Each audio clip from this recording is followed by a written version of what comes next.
শেষ পর্যন্ত Donald Trump ইরানের দেওয়া 3 পর্যায়ে যে প্রস্তাব, সেই প্রস্তাব কি গ্রহণ করতে চলেছে? অন্তত এমনই ইঙ্গিত পাওয়া যাচ্ছে, অর্থাৎ ডোনাল্ড ট্রাম্প ইরানের পাঠানো প্রস্তাব গ্রহণ করতে চলেছেন। আর এই ইঙ্গিত পাওয়া যাচ্ছে ডোনাল্ড ট্রাম্পের নিজের লেখা টুইটে। তিনি গতকাল ট্রুথ সোশ্যাল পোস্টে একটি ইঙ্গিতবাহী বার্তাবাহী পোস্ট করেন, যে পোস্ট থেকে স্পষ্ট ইঙ্গিত তাৎপর্যপূর্ণভাবে ইরানের বিদেশমন্ত্রী সৈয়দ আব্বাস আরাগচি গত এক সপ্তাহে নজিরবিহীনভাবে কূটনৈতিক অভিযান চালিয়েছেন।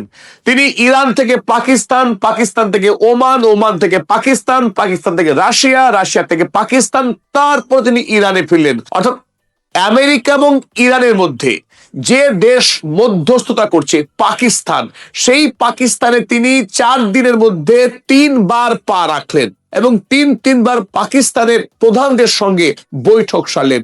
আর সেই বৈঠকে মাস্টার স্ট্রোক, ইরান কেবল যুদ্ধে জয়ী হয়নি, আমেরিকার বিরুদ্ধে কূটনৈতিক অভিযানেও রীতিমতো আমেরিকাকে নাস্তানুবাদ করেছে, তাকে কাল ঘাম ছুটিয়ে দিয়েছে। ইরানের পক্ষে যখন কূটনীতি লড়াই করছেন সৈয়দ আব্বাস আরাগচি, ইরানের বিদেশমন্ত্রী এবং ইরানের পার্লামেন্টের স্পিকার মোহাম্মদ বাঘের গালিবাফ, তখন আমেরিকার 2জন বাড়ি নির্মাতা, রিয়েল এস্টেট ব্যবসায়ী, একজন ডোনাল্ড ট্রাম্পের জামাই জারেড কুশনার, আর একজন হল স্টিভ উইটকফ, যাদের কূটনীতিতে ABCD জ্ঞানও নেই।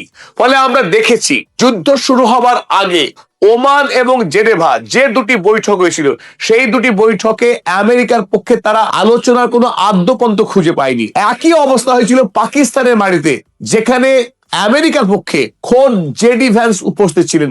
ইরানের সঙ্গে কূটনীতিতে আমেরিকা রীতিমতো পরাজিত। আর এবার আব্বাস আরাগচি যে চাল চেলেছেন, সেই চালকে আমেরিকা না পারছেন ফেলতে, না পারছেন গ্রহণ করতে। তবে ডোনাল্ড ট্রাম্প আর কোনো পথ না পেয়ে শেষ পর্যন্ত ইরানের দেওয়া যে প্রস্তাব, 3 পর্যায়ের আলোচনা যে প্রস্তাব দিয়েছেন, সেই প্রস্তাবের প্রথম ছিল ওমান উপসাগরে আমেরিকার যে ব্লকেড, যে ব্লকেড না তুললে পরে ইরান আলোচনা শুরু করবে না বলে দাবি জানিয়েছিল, সেই আমেরিকার নৌ অবরোধ কিন্তু এবার ওঠার পক্ষে। চলুন ডোনাল্ড ট্রাম্প কি ইঙ্গিত দিল, সেই ইঙ্গিত আমরা দেখে নিই। ট্রাম্প সাহেব লিখেছেন, Iran has just informed us, ইরানের পক্ষে আমেরিকাকে নাকি জানানো হয়েছে that they are in a state of collapse, যে ইরান এই মুহূর্তে ভেঙে পড়ার উপক্রম হয়েছে, তাদের অবস্থা বেজায় খারাপ। আর এই জায়গায় না হেসে উপায় নেই। ডোনাল্ড ট্রাম্প, যিনি প্রতিদিন একবার করে ইরানকে ধ্বংস করেন, 25 সালের জুন মাসে অপারেশন মিডনাইট হ্যামারে তিনি একবার ইরানকে অবলিটারেট করেছিলেন। আর 2026 সালের এই যুদ্ধে কতবার তিনি অবলিটারেট করলেন, সিভিলাইজেশনকে ডিস্ট্রয় করলেন, তারপরেও অনেকখানি নাকি বাকি ছিল। এবার ইরান এমনি এমনি ধ্বংস হতে যাচ্ছে, ডোনাল্ড ট্রাম্পের হাতে পায়ে ধরছে বৈঠক করবার জন্য। আসলে আমেরিকার রাষ্ট্রপতি বলে কথা, তারও তো মান সম্মান বলে কিছু আছে। এমনি যদি হুমড়ি খেয়ে সে ইরানের সঙ্গে চুক্তি করে নেয়, লোকে কি বলবে? দেশে তো নিন্দুক বসে আছে, এতগুলো বাঘা বাঘা সব সাংবাদিক, এত বড় বড় কাগজ, যারা রাত্তর দিন শুধু ডোনাল্ড ট্রাম্পের ভুল ধরে আর ভুল খোঁজে। আর ডোনাল্ড ট্রাম্পও কম যান না, তাদেরকে প্রতিদিন অন্তত 100 করে গাল পাড়েন।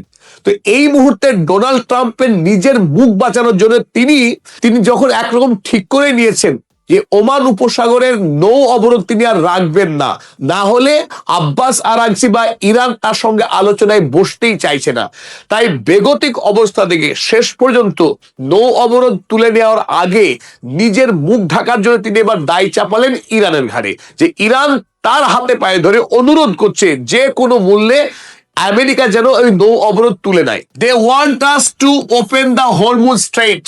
ইরান অনুরোধ করছে আমেরিকাকে হরমুজ প্রণালী খুলে দেওয়ার জন্য। এবার বুঝুন ঠেলা, হরমুজ প্রণালী কে বন্ধ রেখেছে, আমেরিকা না ইরান? কার দখলে আছে হরমুজ প্রণালী? তাহলে ডোনাল্ড ট্রাম্প সত্য কথা বলছেন না মিথ্যা কথা বলছেন? তাহলে এই জায়গায় আমেরিকার প্রতিটা মানুষ এই মুহূর্তে ডোনাল্ড ট্রাম্পকে রীতিমতো ট্রোল করছেন যে you are liar, nobody believes you, যে আপনি এমন গ্রেডের, এমন দরের মিথ্যাবাদী, আপনাকে কেউ বিশ্বাস করে না। তো তিনি বললেন ইরান অনুরোধ করছে হরমুজ প্রণালী খুলে দেওয়ার জন্য, আমেরিকার হাতে চাবি রয়েছে, তিনি খুলে দেবেন as soon as possible। আর এটাই ছিল ইরানের পক্ষে আমেরিকাকে দেওয়া প্রথম শর্ত। যে প্রথম নৌ অবরোধ তুলে দিতে হবে, আর নৌ অবরোধ না তুললে পরে হরমুজ প্রণালী খোলা নিয়ে আমেরিকার সঙ্গে কোনো আলোচনায় শুরু হবে না। হরমুজ প্রণালী নিয়ে আলোচনা দ্বিতীয় পর্যায়ের, কিন্তু ডোনাল্ড ট্রাম্প তিনি প্রথমেই দুটোকে একসঙ্গে মিশিয়ে দিলেন। তাহলে কি আমেরিকার সঙ্গে ইরানের শান্তি বৈঠক হবে? আর এই শান্তি বৈঠক শেষ পর্যন্ত ইরান এবং আমেরিকা কি চুক্তিতে আবদ্ধ হতে পারবে? এটাই কোটি টাকার প্রশ্ন। কারণ এই মুহূর্তে ইরান যখন সামরিকভাবে সুপার পাওয়ার হতে যাচ্ছে, গ্লোবাল মিলিটারি পাওয়ার হতে যাচ্ছে, সেই মুহূর্তে যখন আমেরিকা যুক্তরাষ্ট্র কোনোভাবেই ইরানের এই উত্থানকে মেনে নিতে পারছে না, ওদিকে ইসরায়েল মধ্যপ্রাচ্যে কোনোভাবেই তারা চায় না যে ইরান একটি মিলিটারি সুপার পাওয়ার হোক, অন্তত মিডল ইস্টে। এই প্রেক্ষিতে কিভাবে সম্ভব আমেরিকার সঙ্গে ইরানের চুক্তি? কিন্তু চলুন আমরা দেখে নিই একটি বিষয়। ইরান আমেরিকাকে যে শর্ত দিয়েছে তাতে চারটে আমরা শর্ত খুঁজে পাচ্ছি। এক ছিল যে স্টপ দ্য থ্রেটনিং।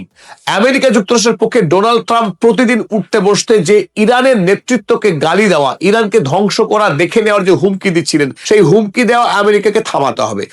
আর প্রথম যে শর্ত ছিল open blockade at Gulf of Oman. Oman উপসাগরে আমেরিকা যে নৌ অবরোধ চালাচ্ছে সেই অবরোধ তুলে নেওয়াটা ইরানের পক্ষে ছিল প্রথম প্রস্তাব। যদি আমেরিকাটা মেনে নেয় তাহলে দ্বিতীয় পর্যায়ে ছিল ডিসকাস অন হরমুজ।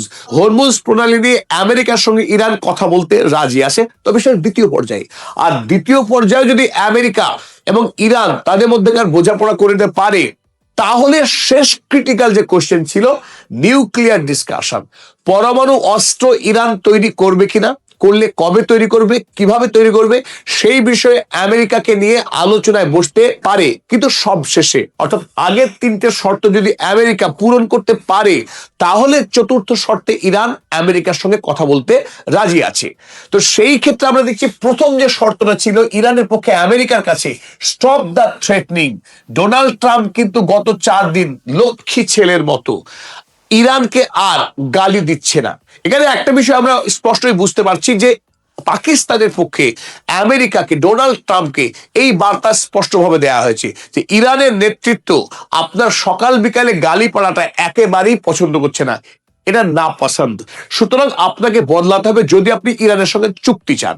তাই ডোনাল্ড ট্রাম্প এই গালি দেয়া থেকে ঘুরে এই মুহূর্তে নিয়ে একটা কৌশল খেললেন যে ইরান নাকি অনুরোধ করছে আমেরিকাকে, ইরানের অবস্থা বেজায় খারাপ, তাই বাঁচার জন্য আমেরিকাকে অফার দিয়েছে স্ট্রেট অফ হরমুজ খুলে দেওয়ার জন্য।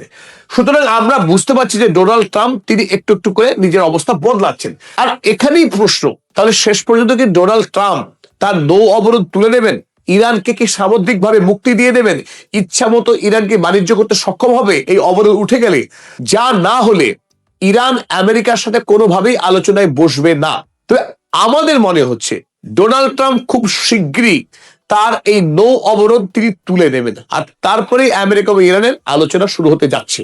এবং বাকি হরমুজ এবং নিউক্লিয়ার অস্ত্র নিয়ে আমেরিকার সঙ্গে ইরানের ঐক্যমত হবে কি হবে না সেটা ভবিষ্যৎই বলে দেবে। তাহলে কি একথা আমরা বলতে পারি যে ইরানের সঙ্গে আমেরিকার যুদ্ধ শেষ পর্যন্ত থামলো, আমেরিকার ইরান আর যুদ্ধে যাচ্ছে না, মধ্যপ্রাচ্যে শান্তি নেমে আসলো? কিন্তু এই দাবি করাও কিন্তু এখন অসম্ভব। তার মূল কারণ মানবতার শত্রু, রক্তপিপাসু ইসরায়েলি প্রধানমন্ত্রী বেঞ্জামিন নেতানিয়াহু। বেঞ্জামিন নেতানিয়াহুর ভাগ্য পরীক্ষা আছে সামনে 27শে নভেম্বর 2026 সালের 27শে নভেম্বর ইসরায়েলে হতে যাচ্ছে সংসদীয় নির্বাচন, নেসেট ইলেকশন। অর্থাৎ এই নির্বাচনেই দেশের প্রধানমন্ত্রীর ভাগ্য নির্বাচন হবে। বেঞ্জামিন নেতানিয়াহু সুদীর্ঘ 19 বছর ধরে নানানভাবে বিভিন্ন সময়ে ইসরায়েলের প্রধানমন্ত্রী থেকেছেন। যখন ডোনাল্ড ট্রাম্প আমেরিকার রাষ্ট্রপতি, যে ডোনাল্ড ট্রাম্প বেঞ্জামিন নেতানিয়াহুর বাড়ির ভৃত্যের মতো কাজ করে, কৃতদাসের মতো কাজ করে, সেই আমেরিকার রাষ্ট্রপতি ক্ষমতায় থাকার সময় বেঞ্জামিন নেতানিয়াহু কোনোভাবেই চাইবেন না তিনি প্রধানমন্ত্রী পদ থেকে সরে যান। আর সেইখানেও তার নিজস্ব বিপদ আছে। কিন্তু নভেম্বর মাসের যে নির্বাচন, সেই নির্বাচনে বেঞ্জামিন নেতানিয়াহুর জয় পাওয়া অত্যন্ত দুরূহ। কারণ গতকাল একটি সমীক্ষা প্রকাশিত হয়েছে ইসরায়েলি মানুষদের জনমত জরিপ করে, যে জরিপে উঠে এসেছে 57% of Israelis say Israel has not won any war since October 2023। অর্থাৎ গত 2023 সালের পর থেকে ইসরায়েল কোন যুদ্ধে বিজয়ী হয়নি। এমনকি গাজা যুদ্ধেও ইসরায়েল পরাস্ত হয়েছে, যদিও গাজা ভূমি ধ্বংসপ্রাপ্ত হয়েছে, তারপরেও হামাসকে ধ্বংস করতে পারেনি ইসরায়েল। তাই ইসরায়েলি সাধারণ জনগণ মনে করছে যে এই মুহূর্তে বেঞ্জামিন নেতানিয়াহুর নেতৃত্বে ইসরায়েল রাষ্ট্র হিসেবে দুর্বল হয়েছে এবং ইরানের কাছ থেকে মারাত্মকভাবে আক্রান্ত হয়েছে একাধিকবার। তাছাড়া লেবাননে যে যুদ্ধ লড়ছে বেঞ্জামিন নেতানিয়াহু, সেখানেও বিজয়ী হতে পারেনি হিজবুল্লাহর বিরুদ্ধে। আর সর্বোপরি ইরানে তো আমেরিকা এবং ইসরায়েল একসঙ্গে এসেছিল লড়াই করতে, সেই যুদ্ধেও ইসরায়েল পরাস্ত হয়েছে। তাই এই মুহূর্তে ইসরায়েলের সাধারণ মানুষ বেঞ্জামিন নেতানিয়াহুর উপরে ভরসা রাখতে পারছেন না। এদিকে ইসরায়েলের অভ্যন্তরে ঘটে গেছে আর একটা মহা অঘটন এই যুদ্ধ অপরাধী বেঞ্জামিন নেতানিয়াহুর জন্য। কারণ ইসরায়েলের দুজন প্রাক্তন প্রধানমন্ত্রী, একজন নাফতালি বেনেট, অপরজন হচ্ছেন ইয়াইর লাপিদ, তারা দুজনে মিলিতভাবে, এই বেনেট এবং লাপিদ, তারা মিলিতভাবে ইসরায়েল একটি নতুন পলিটিক্যাল পার্টি তৈরি করেছেন, যার নাম দিয়েছেন টুগেদার। এই পার্টি বেঞ্জামিন নেতানিয়াহুর লিকুদ পার্টির বিরুদ্ধে তারা সম্মিলিতভাবে লড়াই করতে যাচ্ছে। আর এই টুগেদার পার্টির নেতা হয়েছেন নাফতালি বেনেট। তাই ইসরায়েলে বেঞ্জামিন নেতানিয়াহুর সামনে রাজনৈতিকভাবে একটা শক্ত পরীক্ষার সামনে দাঁড়িয়ে এই মুহূর্তে বেঞ্জামিন নেতানিয়াহুর জন্য যুদ্ধ ছাড়া কোনো রক্ষা নেই। যদি এই যুদ্ধ অপরাধী নতুন করে ইরানে আক্রমণ করে যুদ্ধ করে যদি ইরানকে কাবু করতে পারে, ধ্বংস করতে পারে, তাহলে তার জয় নিশ্চিতভাবে আরো একবার প্রধানমন্ত্রী হবেন। তাই বেঞ্জামিন নেতানিয়াহুর জন্য ইরান যুদ্ধ কিন্তু খুব ইম্পর্টেন্ট, খুব ভাইটাল। আর যদি এই বেঞ্জামিন নেতানিয়াহু ইরানের বিরুদ্ধে যুদ্ধে না যায়, তাহলে তার এই নির্বাচনে পরাজয় অবশ্যম্ভাবী। অপরদিকে যখনই নির্বাচনে পরাস্ত হবে, তার জন্য জেল অপেক্ষা করছে। এখনই তিনি জেলে যেতে পারতেন, কিন্তু প্রধানমন্ত্রী দেশ যুদ্ধের মধ্যে আছে, এই অজুহাতে এতদিন ধরে তার জেল হয়নি। যদি নির্বাচনে হেরে যায়, তাহলে তার জেল যাত্রা কেউ আটকাতে পারবে না। কিন্তু এ গেল বেঞ্জামিন নেতানিয়াহুর যুদ্ধের প্রয়োজনীয়তা। ডোনাল্ড ট্রাম্প, তার জন্য কি হবে? ডোনাল্ড ট্রাম্পের ওই নভেম্বরেই ভোট, আমেরিকাতে mid term election, Donald Trump রাষ্ট্রপতি থাকবেন, আরো 2 বছর থাকবেন, কিন্তু আমেরিকার সেনেটর এবং কংগ্রেসম্যানদের বড় অংশ তাদের নির্বাচন হবে এই 2026 সালের নভেম্বর মাসে। এই নির্বাচনে যদি ডোনাল্ড ট্রাম্পের রিপাবলিকান দলের অধিকাংশ প্রার্থী পরাস্ত হয় আর ডেমোক্রেটিক দল যদি নির্বাচিত হয় বেশি সংখ্যায়, তাহলে ডোনাল্ড ট্রাম্প লেম ডাক রাষ্ট্রপতি হয়ে থাকবেন। তিনি কোন রকম আইন পাশ করতে পারবেন না, অসহায়ভাবে বাকি 2 বছর কাটাতে হবে। তো এই প্রেক্ষিতে যদি ডোনাল্ড ট্রাম্প আরো একবার নতুন করে ইরান যুদ্ধ শুরু করে, আমেরিকার অবস্থা ভয়াবহ রকমের খারাপ হবে অর্থনৈতিকভাবে। আর ডোনাল্ড ট্রাম্পের ইতিমধ্যেই আমেরিকায় কোন রকম গ্রহণযোগ্যতা নাই, তার গ্রহণযোগ্যতা আমেরিকাতে তলানিতে এসে ঠেকেছে। তাই দ্বিতীয়বার যুদ্ধ করতে গেলে ডোনাল্ড ট্রাম্পের পক্ষে রাষ্ট্রপতি থাকা অত্যন্ত দুরূহ হবে। সুতরাং ডোনাল্ড ট্রাম্প কোনোভাবেই দ্বিতীয়বার যুদ্ধ চাইছেন না। ওদিকে বেঞ্জামিন নেতানিয়াহু, তার যুদ্ধের ভারী প্রয়োজন। আর এই প্রেক্ষিতে দাঁড়িয়ে